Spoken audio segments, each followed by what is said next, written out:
Gas ચાલુ કર્યા વગર દૂધ વગર આપણે ચા કઈ રીતે બનાવી શકીએ છીએ ચાલો જોઈ લે। સૌથી પહેલાં તમારે 1 વાટકી જેટલી ચા લેવાની છે, ત્યાર પછી 2 ચમચી જેટલી એલાયચી આ બંનેની પેસ્ટ કરી લેવી મિક્સર જારમાં।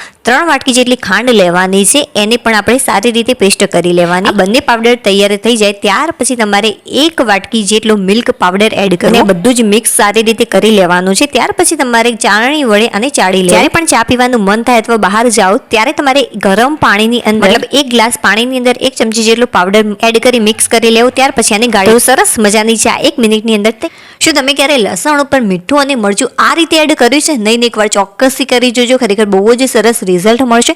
સૌથી પહેલાં તમારે થોડુંક લસણ લેવાનું છે, એના ઉપરની છાલને દૂર કરી દેવાની અને થોડું મીઠું અને મરચું એડ કરવું અને ત્યાર પછી આને વાટી લેવા। મીઠાના કારણે આ ઝડપથી વટાઈ જશે। બનાવેલી આ પેસ્ટનો જો તમે વઘાર કોઈ પણ શાકમાં કરશો તો મરચાને કારણે શાકનો કલર બેસ્ટ આવશે અને જે આપણે લસણ એડ કર્યું છે તેના કારણે ટેસ્ટ બહુ જ સરસ લાગે। આટલી બધી રોટલીઓ એક સાથે અને એ પણ કડાઈમાં ચાલો જોઈ લે। સૌથી પહેલા અહીંયા મેં બધી રોટલીઓ લીધી છે, એક કડાઈ લેવાની છે, આની નીચે થોડું પાણી એડ કરી અને કોઈ પણ વાટકી તમારે ઊંધી મૂકી દેવી અને એક ડીશ મૂકી દેવી। આના પછી તમે જેટલી પણ રોટલીઓ તૈયાર કરી છે બધી જ રોટલીઓ તમારે એ ડીશ પર મૂકી દેવાની છે।